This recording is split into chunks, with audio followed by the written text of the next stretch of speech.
Good afternoon, good morning, good evening, everyone. You are in the right place. Just hang tight for a few minutes while we let folks kind of get into the virtual meeting room. Again, welcome.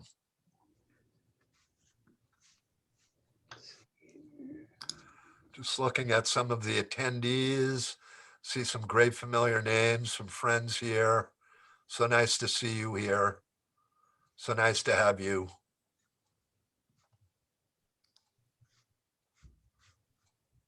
Keegan, nice. Ron, Roger, Paula, Pam, Michelle, Joanne, Janet, good to see you. Ivan, Devin, David, Dana, Brian Haskins. He's like a repeat offender. Good to see you, Brian.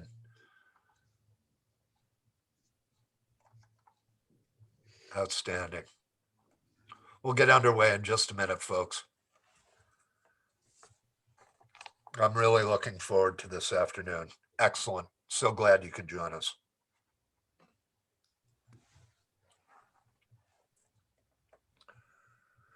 All right, I've got a couple of minutes after the hour, so let's go ahead and get started.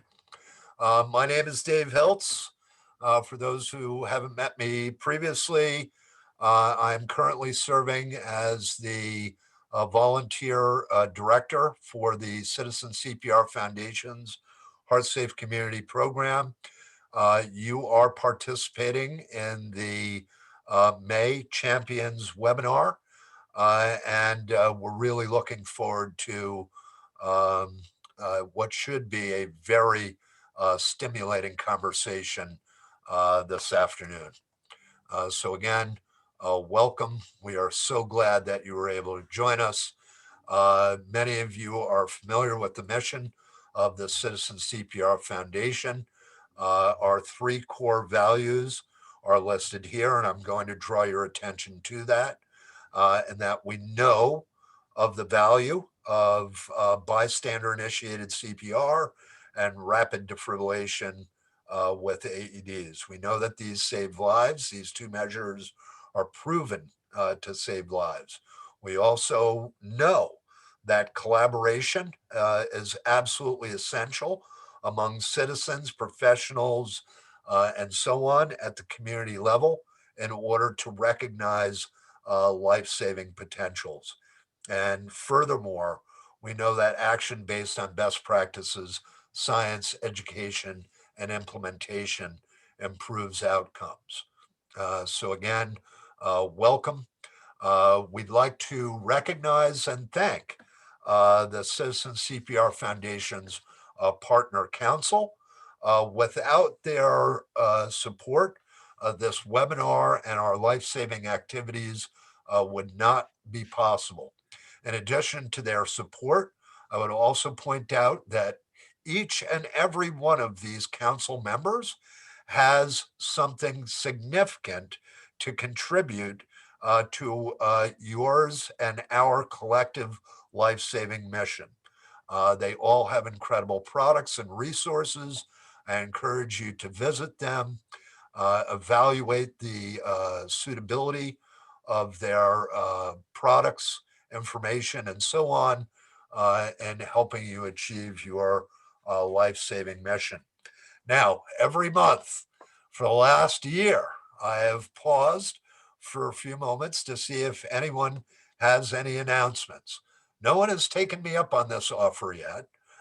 So please, if you have something that you'd like to announce, an event or something significant, please do let us know. In advance is always better, but if you have something now, you can certainly let us know as well.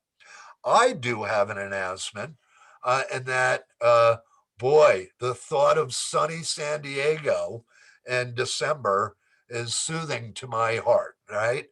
And it appears for all purposes that we are going to be able to pull off a face-to-face event with one another. And I will tell you that there are several people who are on this call who I miss seeing physically beyond words. And so I am jazzed up to see many of you and more at the Cardiac Arrest Survival Summit in San Diego this December, December 7th through 10th. And please keep your eye out on our website for updated information, including a finalized program that will reflect some extraordinary subjects and equally as extraordinary speakers at Summit 2021. Next month, timely announcement, I have what appears to be an excellent speaker lined up to talk about prevention and recognition of drowning. And I'm not going to share the details regarding the speaker yet, but I think for those of you who know me, you know that I believe that a picture tells a story of 1,000 words, and the picture of next month's speaker is speaking to us right now. And he does look a little bit like John Travolta, but we'll talk about that perhaps next month. As a reminder, please capture your questions using the chat function during our webinar this afternoon. We'll probably just kind of enable everyone's microphones at the end because we should have a relatively small group. But by using the chat function, at least you're capturing your questions so that we have an opportunity to discuss them towards the tail end of the webinar. So today I've got the distinct pleasure of having two really terrific friends join us to talk about novel strategies and citizen CPR education. And they're both beyond being skillful clinicians, excellent educators, and exemplary champions. They're also two all around really, really terrific guys. So I'm going to ask that they each take a moment just to simply introduce themselves to you all. So, Josh, I'll call on you first since you are the chair of the Program Advisory Committee. Josh, would you mind sharing a little bit about yourself with our group? Sure thing. Thanks, David, and really truly thank you for everybody being a part of today's webinar. As you said, my name is Josh Smith. I'm a captain paramedic with Richland Fire and EMS here in Southeast Washington State. Just a little bit over a year ago, I got hooked up with David and the Citizen CPR Foundation's HEARTSafe Communities panel. And we've been really pleased and honored to be a part of this process, really just been bringing light to the impact of bystander participation. So really looking forward to today's call. Josh, thank you. Jim, you're up. Thank you, David. I mean, great to be here. I'm the vice chair of the HEARTSafe Advisory Committee. I'm also a medical director in Southwest New Hampshire in a community practice. I've been involved in EMS for almost 30 years, which is kind of scary to say. It just occurred to me the picture that's up there makes me look much younger. I think that's probably 15 years old by now, but just great to be here and great to participate and hopefully improve cardiac arrest care with everyone else. Yeah, Jim and Josh, thank you. And you're both very unpretentious. No surprise, but these two gentlemen have some extraordinary accomplishments and they're really nice guys. And I think they're perfectly suited for our conversation this afternoon. And for those of you who participate in these on kind of a regular basis, or you've done a few of them in the past, you know that the more conversational that they can be, the better they are, at least in my opinion. And based on your feedback, that appears to be a shared opinion. So, novel strategies, if you look at the definition of novel, I'm not certain that this is what we're going to discuss are truly novel strategies, although certainly they could be. We hope so, that some of the strategies will be like new ideas for some of you.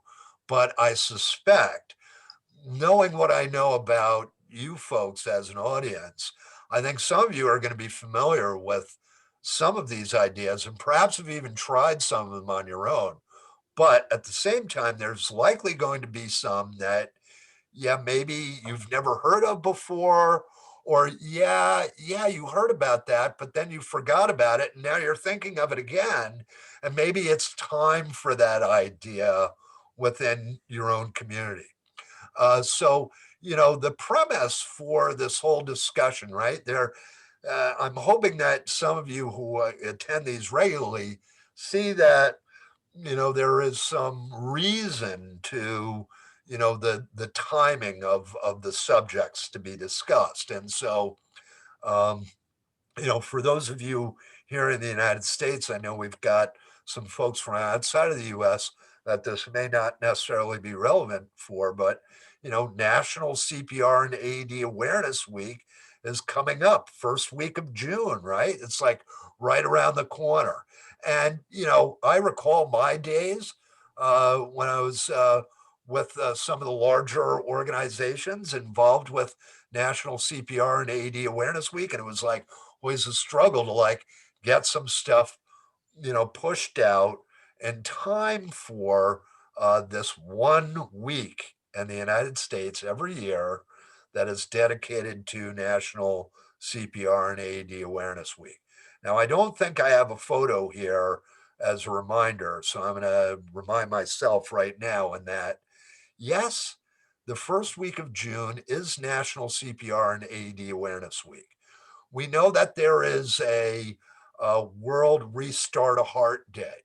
We know that the folks in Australia have come up with this really kind of cool thing like Defibruary and Shocktoberfest. And what I'm mindful of here is that our activities related to citizen CPR and AED awareness should be a year-round activity and not one that is limited to 1 week a year or 2% of our entire allocation of weeks for a given year. So yes, we're talking about National CPR and AED Awareness Week, but even more importantly, we're talking about various strategies that can be and should be talked about and exercised on a routine basis. Because what we're really looking to do, and Katie Dainty gets all the credit here. I don't know if she's on this afternoon or not, but I think it was Katie who talked about converting bystanders to tristanders, right?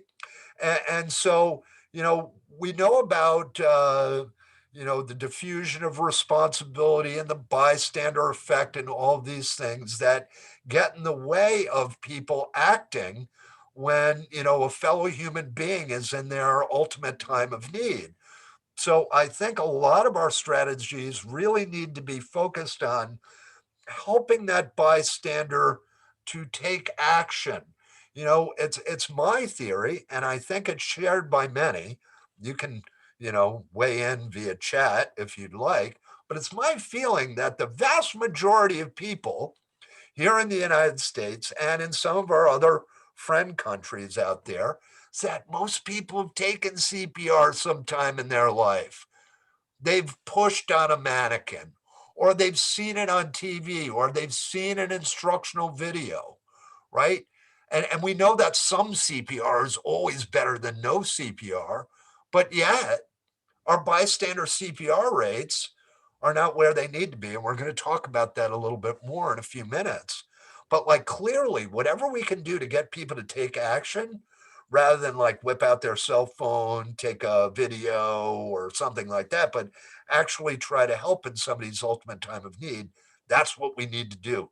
That needs to be the goal. Oftentimes, that will involve pushing on a mannequin, things of that nature. Now, I'll ask that my good friends, Jim and Josh, weigh in here.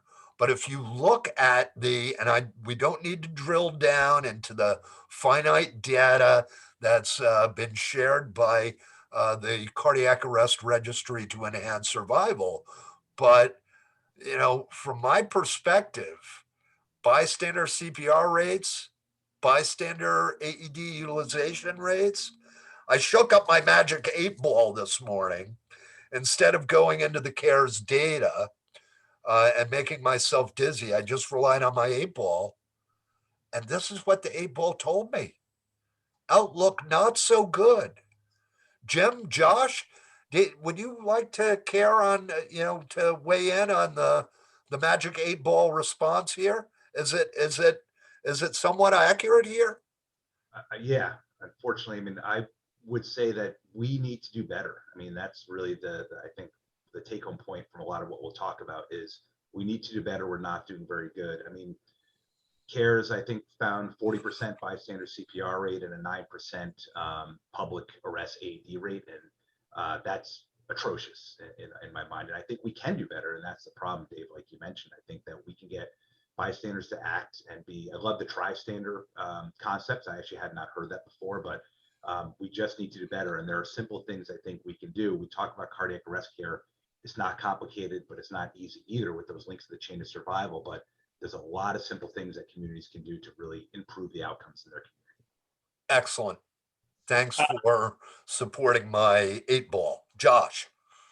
Yeah, so I really like what Jim said towards the end of his conversation. There was we need to focus on simple things, and I think that handling CPR is very simple, but what I think sometimes we don't focus on is emotionally preparing our communities to respond to these events. Like you said, we get sidetracked on calling and trying to activate this system, which is all good and well, but understanding that it's just handling CPR. Those classes they took in the past where they may think they need to breathe for them now, they need to debunk those theories, and we need to get the hands on the chest to become that pump for them. So having a simple-minded message with our communities is really important. Yeah, so messaging, and we do briefly talk about messaging, but it's like,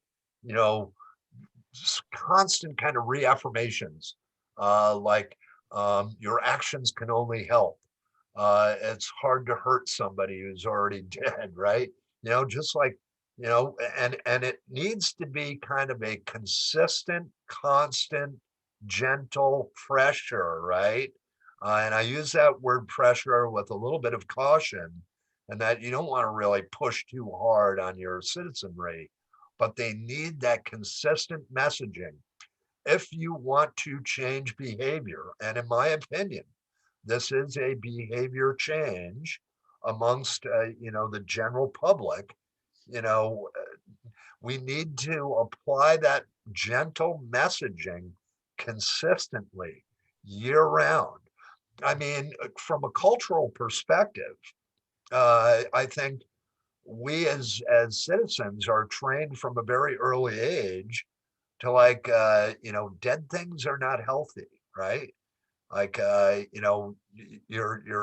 your mom says, oh, don't go near that dead bird. It's dead. Can't you see that, right?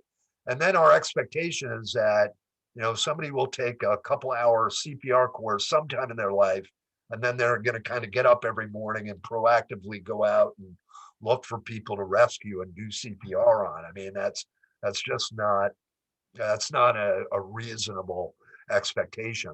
So to button this up, the current state, at least here in the United States, and I suspect that the same goes for people around the globe, is that bystander CPR rates and bystander AED utilization rates pre-pandemic were not where we wanted them to be. And the pandemic just completely exacerbated what was already a very challenging situation. So our current state has gotten a little bit worse. And I would also point out that, you know, there had been some incremental improvements, very steady incremental improvements in the data within the registry regarding bystanders, right? We were moving north, right? And it appears that in some cases we've moved south for the first time.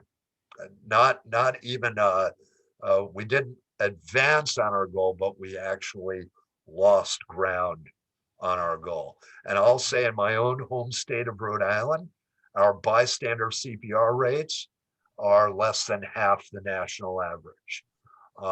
And this goes for several, communities and states, particularly in the Northeast, but across the United States. So the current state is not so good. So one of the things that I think needs to come immediately to mind, kind of putting a public health hat on here, is that, okay, so what are we going to do here? So what do I mean by improving access here? What I mean is that there are CPR training is like a cottage industry. There's like, I did a Google search, I don't know, a couple of weeks ago. I was writing an article and I got like, find CPR near me. And I got like, some ungodly number of, relevant hits, like 76,000 kind of, links to click on. But like, can we actually access training in our own communities? So what we're talking about here is like, how might we be able to make it easier for healthcare professionals, targeted lay responders, members of the general public? How can we help them access existing resources, right? I mean, I don't know about Jim and Josh, but most of the training agencies that I deal with, it's not too often that they, and try to think normal world, right? Try to think beyond pandemic, right? But it's not a typical scenario where every seat in a class is filled, right? So how can we improve access? So this is not a rhetorical question. Jim, Josh, what are some kind of pragmatic things that you would look for in your own neighborhood that would improve access to existing courses and providers of life-saving education? Yeah, I personally, in my own sort of region, have been very frustrated at this. We have a couple of EMS agencies that are pretty proactive, but when you mention, if I Google where to do CPR in my area, it's actually pretty hard to find. I can find a couple of places, but I think the other challenge is there's no central sort of point. Our hospitals sometimes access that, but again, not really advertised. I struggle with this. This should be more, it should be easier to do in my mind, is just have a central point that somebody can look of where to find all these courses. It's something we've struggled with for a while, is having community access. Yeah, some really well and others just don't, but it's hard to centralize that. yeah, it shouldn't be like trying to find an endangered species, right?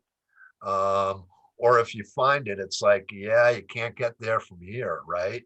It needs to be easy to find, easy to enroll, easy to participate. Josh, what say you? You know, I'm similar to Jim in the sense that we don't have an exhaustive amount of opportunity as far as different agencies participating or providing the service. But that said, I think what we've been able to do is develop partnerships and relationships with our partners. We have that shared vision. We want to see save lives. So it's about promoting each other. Where I can't step up to the plate, maybe they can. And so if I'm not available, it's not a matter of, hey, Richland doesn't have any CPR classes or we don't have this available.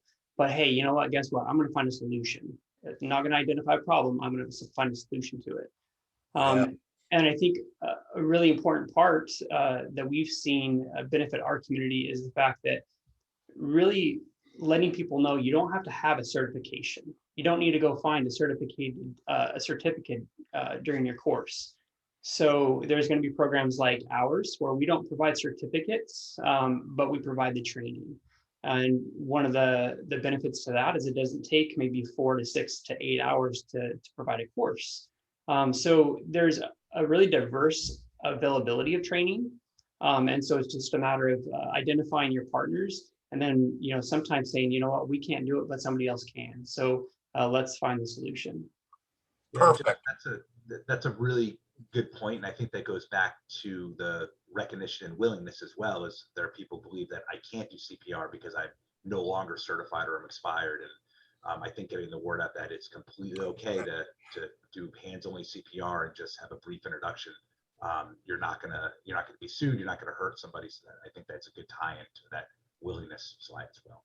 Yeah, an educated public, right? And so, there's a lot of things that can be done, on improving access, right? So having one place in your community where people can go to get, geez, where do I find CPR training in my community? Well, Monday nights, the fire department has it. Tuesday nights, Acme CPR hosts, uh, you know, um, the Lions Club does it Wednesday nights. Thursday nights, it's CPR at the Armory. Uh, you know, Asking people to enhance their websites, make it a little bit easier. There's a whole host of ideas here. I hope we've stimulated a little bit of thought here. How about ambush strategies, right?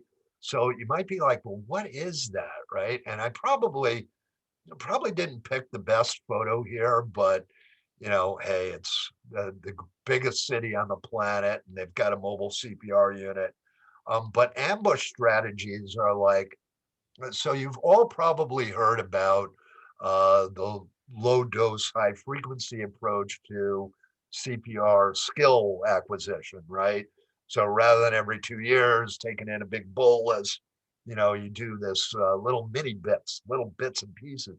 So the idea is that a community can do some ambush training strategies on a regular basis that just knocks off, 4, 6, 8 people at a time. And if we do that once, twice a day, or once a day, a couple times a week, you add that up at the end of the year, and it's almost the equivalent or the equivalent of a significant mass CPR event, right?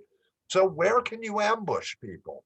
I'll tell you, and then I'm going to have Jim and Josh make some suggestions based, and none of this is rehearsed, by the way. So it'll be interesting to hear their responses. But like, I'll ambush people at a youth lacrosse game. I'll say, oh, it's a beautiful day. I'll throw a bag of mannequins in the back of my Jeep. And then when I go up to watch some youth lacrosse at halftime, just before halftime, I'll go lay those mannequins out on a nice little stretch of grass. And during halftime, people start looking, what's that guy doing over there with the mannequins?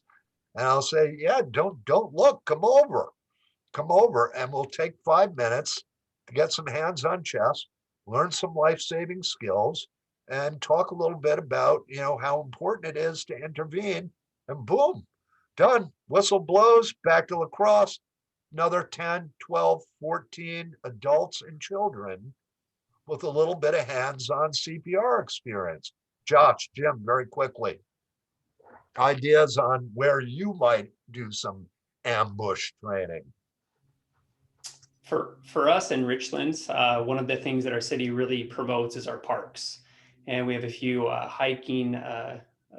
We have a few small mountains that people really enjoy hiking, and so really it's kind of a pretty simple thing to get out in the community and go to the parks. That's kind of the for sure thing. You can attract, especially with our fire engines and ambulances, those things attract all sorts of kids, which attract parents. And it takes maybe a half hour, and you can capture at least 20, 30 people with really a limited amount of effort to put into it, really. So we find that that's been a good opportunity. Excellent idea. Jim, where would you do an ambush? Yeah, I love this stuff because it kind of brings the training to the individual as opposed to having to, find, seek it out themselves. But we don't do a lot of this, but I like to I always think of some EMS providers with that shift downtime, just even that spontaneous ambush, the non-scheduled ambush of getting out into the community. I think, David, you talked about, making some noise a little bit. Is there an ambulance call? What's going on? And just pulling up, even to a local, I love the local park idea, even the local businesses, a coffee shop where people are going in and out of in that parking lot. I really like this idea a lot. And then besides shift downtime, the scheduled ambush is always good, knowing that, we're going to have a dedicated group of EMS providers or whoever might be in the community on Sunday between 1 and 3. They're going to be at this location, just kind of be present in the community. I also think it's just great community relations in general for that EMS service to provide, to get to know their community, just be out there instead of being in the station. Brilliant, brilliant. And then, your creative juices start flowing, right? Where you start thinking, ooh, well, what about our other hot spots, right? Whether that be, an overdose hot spot or just a disparate health hot spot. You can go into those areas and here's your intervention. Oh, no emergency, folks. Sorry, park's closed. Nope, but don't go away. Let's take a couple of minutes. Let's learn some life-saving skills. Get to learn something about one another, increase the depth and breadth of the relationship in the community, right? Now, mass CPR. I'm going to cover this. So Jim and Josh, you're off the hook here, right? We have to mention mass CPR because we have to mention mass CPR. I mean, there's a lot of people who love mass CPR, and mass CPR can work. And I think we're going to be at a spot where we can do mass CPR again. I will just say that mass CPR takes a lot of effort to get it done. And so I'm a little biased towards the ambush strategies, whether it's at a bus stop or a farmer's market or at the park or rails and trails or lacrosse field or wherever. By the way, beaches, lakes. I mean, there are so many places to use guerrilla ambush tactics. The list is exhaustive. But don't forget mass CPR. And I think we'll be in a place where we might be able to entertain that again in the future. So, think about it. And I know that some of you have participated and executed some highly successful mass CPR events. So they do have a place. I would also say at this juncture in our discussion this afternoon that you know, multiple strategies are needed in any given community. You can't just hang your hat on one strategy. So it's going to take a combination of different strategies to achieve your life-saving training goals. And some of those strategies, some of them just aren't going to work for your community. Mass CPR, I will tell you, will not work for my community, but it certainly could for Josh's. I'm not certain. It might work for yours. This is yet another idea, probably not a novel one. Now, let's move to the next idea, and that what I've got here is two images, trying to be fair and equitable. We've got an image on the left-hand side of the screen, which is from an American Heart Association instructional video, and on the right, we've got one from the American Red Cross, kind of the equivalent. They are different, but the goal is the same, and that there's some good evidence that shows or demonstrates that people who view ultra brief instructional videos are more likely to perform CPR if called upon to do so, and often may perform those skills in a more in a better manner than those who have not. So, utilizing these videos is something that I highly recommend. Not a substitute for hands-on training, but certainly can be part of the overall formula or part of your strategies moving forward. Now, Josh, I am going to call you out here and say, tell the audience what you have done with one of these videos, very briefly. Sure. So the American Heart Association has a great instructional video out there. It's about a minute long, maybe a minute and a half long. And I'm sure just like many of you in your agencies, in your communities, manpower and the ability to produce something that is of that quality and specific to your city is limited. And so what we did is we just personalized it a little bit with an intro and an outro message from the city of Richland, encouraging people in these difficult times that, hey, we can't host classes, but guess what? Here's an instructional video you can watch. And we launched this at a drive-in movie theater, where over the course of the drive-in movie theater week, we were able to capture thousands of our community members with this simple message. And as Dave said, I think that allowed our community to be refreshed and remember just how much they make a difference in cardiac arrest. Yeah, Josh, thank you for your weighing in there and for your bold approach to, how are we going to mitigate this to a certain extent during the pandemic? I certainly hope none of us have to kind of deal with what we've dealt with over the last year again in our lifetimes. And like as we lift restrictions and we emerge on the other side of this, we can get back to doing some of those things that we associated with citizen CPR education prior to the pandemic. But I think equally important, we don't forget what we did during the pandemic, right?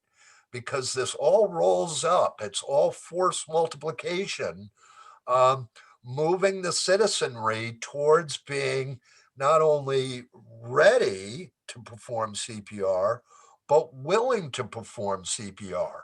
And before we move on, we got a number of different ideas. So I'm going to kind of pick up the pace here so that we have time to discuss, because some of you have some expertise to lend here. Is that I clearly see a distinction between the videos, right? You have an instructional video that is clearly very much focused on technique, right? This is how you perform hands only CPR.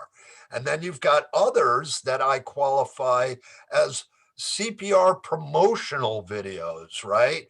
That's where you see a little bit of the injection of humor and things of that nature that, we get a little nervous laughter out, and yeah, okay, yeah, geez, all right. I feel better about performing CPR because, quite honestly, it's very awkward. And I'll say this, I've performed CPR a lot in my lifetime. I don't want to recount exactly how many times; it wouldn't be healthy. But I will tell you that performing CPR on the job is a lot different than performing CPR off the job. And when it's on the job, it's like it's almost, you know exactly what to do. When you're out in the public and you're sitting across from your boss and he or she puts their face into the soup, right? It's a completely different story, right? So put yourself in the citizens' shoes and think about what would help them. What would help them not only learn CPR, but be willing to perform it when called upon. Now, very interesting here. I won't call on Josh or Jim unless they have something really formative to add. But and I'm sorry for the grainy appearance of the image here, but it's like one of the few that I could find. It's like it's interesting that I see some entities out there kind of making learning CPR social, right? And so I've seen some really crazy things about like coaxing people to get their COVID vaccines, right? So, unless I dreamt it, I actually think I saw that someplace you could get like a shot of liquor for, getting an injection or being paid by your employer to go get it. So, corks and compressions is something that I've heard about, pints and pushes. So clearly an adult oriented kind of thing here. But certainly something to noodle a little bit more about how to make life saving kind of fun and kind of combine it with something that is clearly social. Jim, Josh, anything you wanted to add, or shall we move on? I mean, my personal experiences, I've done compressions and cocktails before for more groups of friends in the community. People reach out, say, I want to know a little bit more about CPR and what to do in an emergency, but I don't really want to take a course. And not only was it fun and we made great cocktails, it was also really well received. And I was just amazed at how dedicated they were to really learning good hands-only CPR, and we added AED into it as well. But I thought it was one of the funner things that I've been involved with before. Ah, excellent. Thank you for weighing in. And I knew that. I should have recalled. Thank you for the reminder. Josh, did you want to weigh in or move on? I'm simply absorbing ideas right now. We can Yeah, move yeah, on. yeah, right. So it's like, wow, we start thinking now, we're starting to think about atypical approaches to engaging our citizenry. So perfect. Like we are accomplishing the mission, right? How about power of the pen? And by the way, I steal photos from everyone. If this is actually you, like I apologize for stealing a photo of you, but like what I'm thinking about here is like op-ed opportunities, letters to the editor, opinion pieces, citizen engagement pieces. I live in a community that still has a daily newspaper, and those newspapers, if they're anything like a lot of the newspapers around the country and around the globe, they don't have the budgets that they used to have. They don't have an extensive staff of writers. And in fact, they invite guest opinions, right? So, again, don't limit it to CPR AED week, make it a year round campaign, right? So, in my own community, I talk about drowning in the summer times, drowning prevention. I talk about where to find AEDs, Christmas, holidays. I talk about heart failure, right? Because I live in a community that has a large Italian population, and they definitely overdo it on the cured meats and things of that nature at the holidays, and everyone's ankles blow up and everyone goes into heart failure, pulmonary edema. This can be a year-round campaign. Power of the pen. You don't even need to leave your workstation to make an impact in your community. Yeah, good. COVID friendly. Yeah, no kidding. And beyond, right? And beyond. And so, our local newspaper, good grief, I can't believe it's $1 a copy. I mean, you can read it cover to cover in about 3 minutes.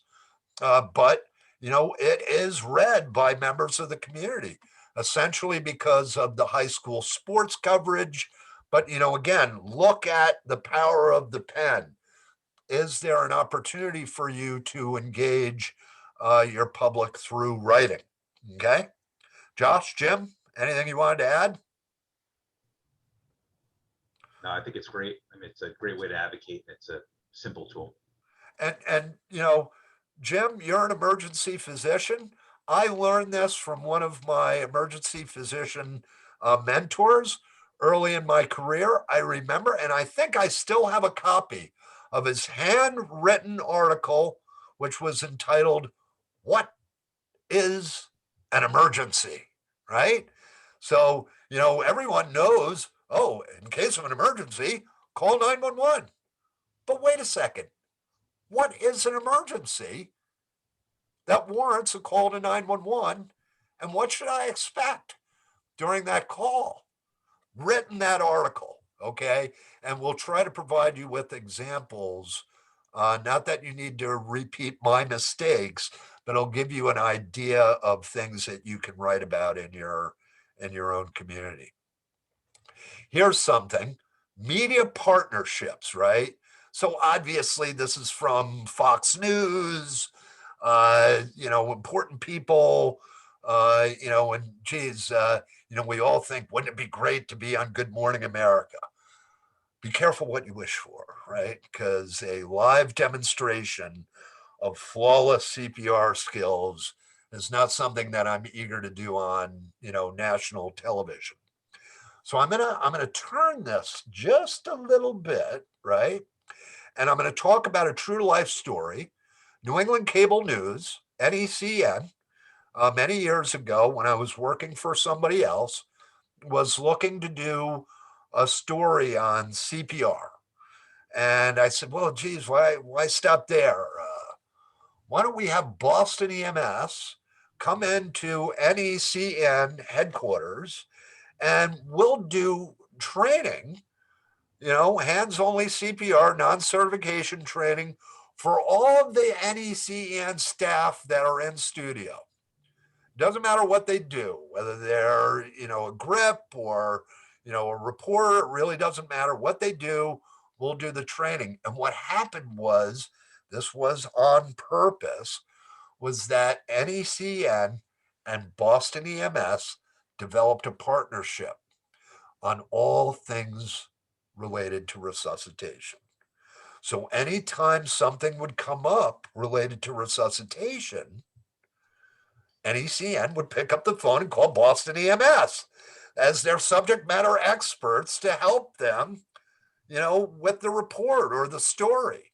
So, the goal may not necessarily to be on Good Morning America, but to have a partnership with Good Morning America. And it doesn't need to be Good Morning America. It can be your local outlet, right? And believe it or not, again, they are oftentimes very open to the idea of, geez, you'd come in, do training, you'd be our partners, we could call on you for, like, geez, is this really true? So this is, an extraordinary kind of result, in my opinion. Jim, Josh, what say you? I guess I'll take this one first and just go with, I think it goes back to partnerships, at least for us. We don't have a lot of those connections necessarily. It wasn't initially one of my visions to be on Good Morning America.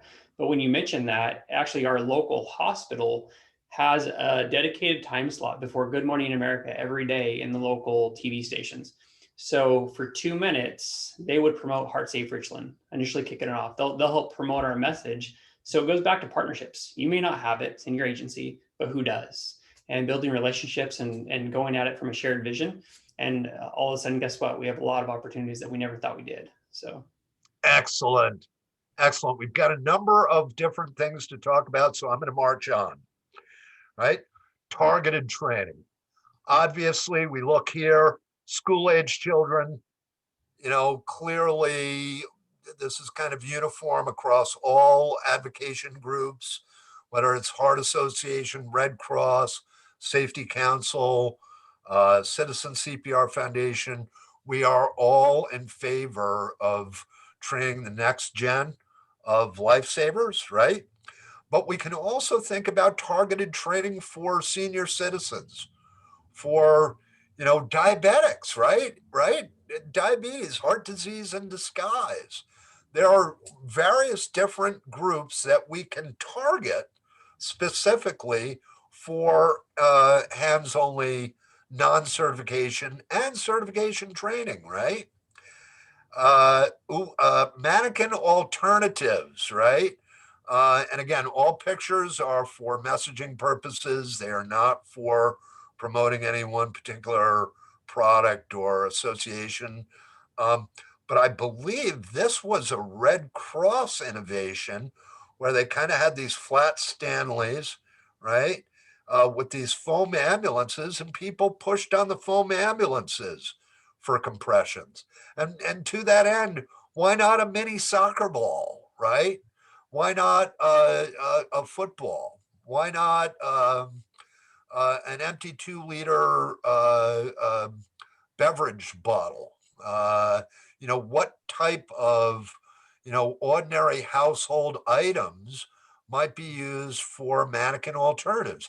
Now, Lairdle, Preston, all these folks, Braden, the mannequin people are extraordinary. And in some cases, they have their own things to offer you, which again is why I encourage you to reach out to them and see what they have.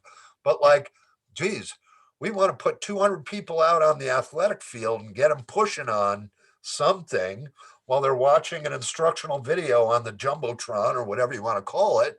Well, why not something made of foam? Why not, some of these ordinary household items? So again, you start thinking like way outside the box. How about advocacy, right? Pretty soon we're going to be able to visit our legislators, right? And what better way to engage them and, enabling legislation, whether it's, changing statutes or amending a Good Samaritan law or instituting, what better way to advocate than direct, hands-on? And if you can't get, your elected official to learn CPR, maybe you get his or her aide to learn CPR, right? So, thinking big, but at the same time, thinking smart, right? Uh, Geez, we've talked an awful lot about CPR, and we've got about 10 minutes left, and I want to hear from you. So I'm going to rifle through these last couple, but let's not forget about AED awareness. And this is a really interesting photo that I captured off the internet where clearly this ambulance service person is educating the public. If you saw the larger picture, you'd see it was in like a transit station, underground or something like that, where he is showing citizens what an AED is all about. So, what ways can we promote AED awareness? I would draw your attention to, My Heart Map Challenge in Philadelphia, where they empowered citizens to go out and identify existing automated external defibrillators, empowered with this app, which would basically enable them to contribute, crowdsource around the idea of building an AED registry. And then they built in what I called the Willy Wonka ticket, right? It's kind of like an Easter egg hunt, because if I'm not mistaken, the brilliant minds in Philadelphia pre-identified a few defibrillators that if you were the one who identified that particular defibrillator, you won a Wonka golden ticket. I can't remember what it was, whether it was like a $20 Amex card or something, but there was some kind of, they gamified it and they put a prize in there for, the lucky finders, right? Greetings to you, the lucky finder of this golden AED from Mr. Willy Wonka, right? So don't forget about your AED awareness. And, to that end, whether it's, Good Sam, whether it's Heart Runner, whether it's Pulse Point, I call these Uber and Lyft for CPR because it's essentially the kind of the same game. You get notified, ooh, I have a lift opportunity. I could go pick up this passenger. Person needs CPR, right? And you get to bid on, oh yeah, I'm going to take that job, right? So there are opportunities to promote if you're using, Heart Runner, Good Sam, or Pulse Point. There are opportunities for you to promote that within your community. How about this? I know that the vast majority of you are incredibly envious of those entities that have the Heart Association hands only kiosks, right? Typically found at airports. Well, guess what? I went out looking. I knew about an entity in Vermont that basically the story was, yeah, the guy went to Home Depot and built his own kiosk, right? And so when I went out looking for that one image, I was pleasantly surprised today to find out that there were a whole host of organizations that were building their own kiosks to learn hands only CPR. So look for additional information in your follow up email messages. But if you're unable to secure one of the Heart Association kiosks, well, don't let that stop you. Build one of your own then, right? Way cool. And then, God, there were just so many different ideas out there, a lot of it based on kind of emerging technology, and how we can leverage technology. And I think that's part of it, but it's not the magic bullet, right? There are no magic bullets, just like in resuscitation. There are no magic bullets in citizen CPR engagement. You're going to have to use a multitude of different strategies. You know, hey, recognition events. By the way, Jim, Josh, very quick. Who is that woman? Not to put you on the spot. The Queen. The Queen. Did you know that the Queen, at the age of 14 or something like that, received the Royal Humane Society's life-saving award, whatever. I mean, you know, we can't all have the queen at our recognition events, but remember the power of recognition events and helping people be inspired to learn life-saving skills. So I'm going to stop there, and I'm going to ask Mallory to please unmute everyone's microphones, because we'd love to have some engaging discussion. And Jim and Josh, thank you very much for joining us. Your contributions were very valuable. Who has a question or a comment to get us started?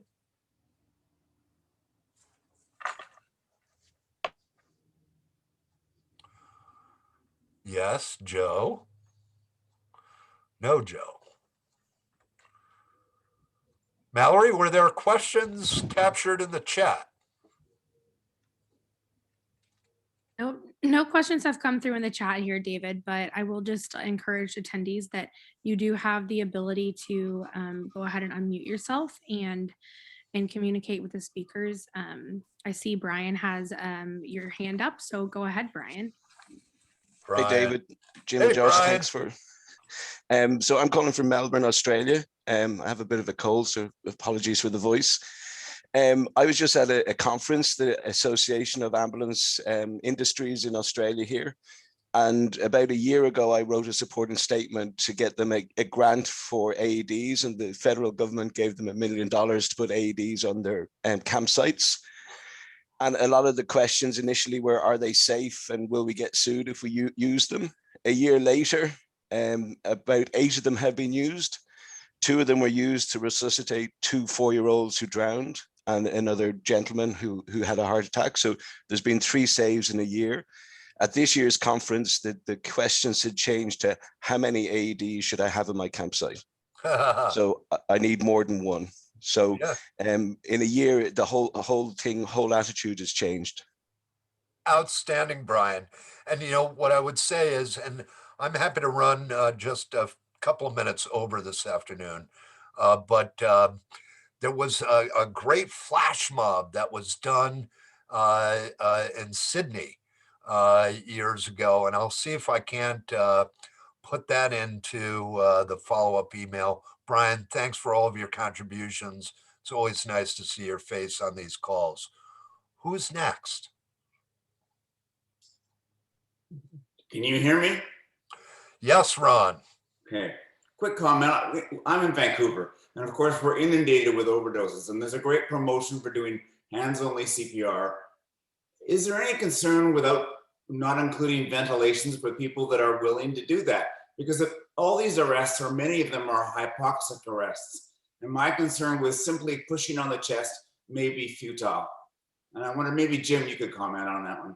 Yeah, so I guess the short answer is, so I'm also a medical director for the statewide PSAP. We use Priority Dispatch, and you may know Priority Dispatch actually has a ventilations first pathway for both drowning, respiratory overdoses in there. I actually am not a huge fan of it, and I might be off base here, but when I review these calls, often when the telecommunicators are trying to give instructions for ventilations, there is a huge delay and it becomes very complicated repositioning. It seems much harder to teach people how to ventilate as a telecommunicator. I've advocated for the hands-only CPR just because you'll get some sort of ventilation by doing chest compressions, but that's just my opinion. I may be off base, but anecdotally, when I listen to these calls, they're pretty rough to listen to and trying to get people to ventilate. And in my mind, I'm like, hands on chest, to start compressing. Hopefully you get some passive ventilation doing that. That's just my opinion. That might not be. And I guess it would help with the individual themselves that had CPR before, so it wouldn't be as difficult, but you're right. And then you're looking at pediatric arrests too, and the concern with, anyway, you know the story. Yeah, it's super challenging for the telecommunicators, but that's just my personal experience. Thank you. Excellent. Other questions? Yeah, hey, Joe Cobb here. How are y'all? Hey, Joe. Just to go, I was going to get in here before, but my son had a cardiac arrest at age 20, perfect athlete, working out every day, college baseball player. and had 10 minutes of CPR, survived. Our AED did not work. So to go with the breaths, I absolutely agree with that, obviously with personal experience. But the question I have is we've started donating AEDs throughout our community. We started a little, nonprofit and on his behalf. He's doing great now, by the way, but perfectly healthy. But we have a trail here in West Orange County, Winter Garden, Florida, very long, a lot of people on it. The question, I guess, is, and I don't know if you can answer it now, but how far apart do you recommend AEDs? Because I'm going to the committees and trying to get them to put them on that trail. We have nothing in this city right now, but how far apart could you recommend those being? Okay. So, Sorry. Josh, Jim, either of you, or do you want me to take this one? As far as Richland goes, I mentioned our hills and our pathways, our parks earlier. We've also looked at doing the same thing. It becomes really tough. The best idea that I have as far as fire department pre-hospital EMS system is we look at our gaps in coverage. Not necessarily how far apart each AED is going to be, but what's the furthest point of that mountain compared to our closest ambulance, that type of thing. And I think it's a tall task to say you're going to have enough AEDs to go around a mountain for us or a hill for us. For you, I don't have a specific answer except for maybe look at the gaps in coverage and the closest EMS agencies.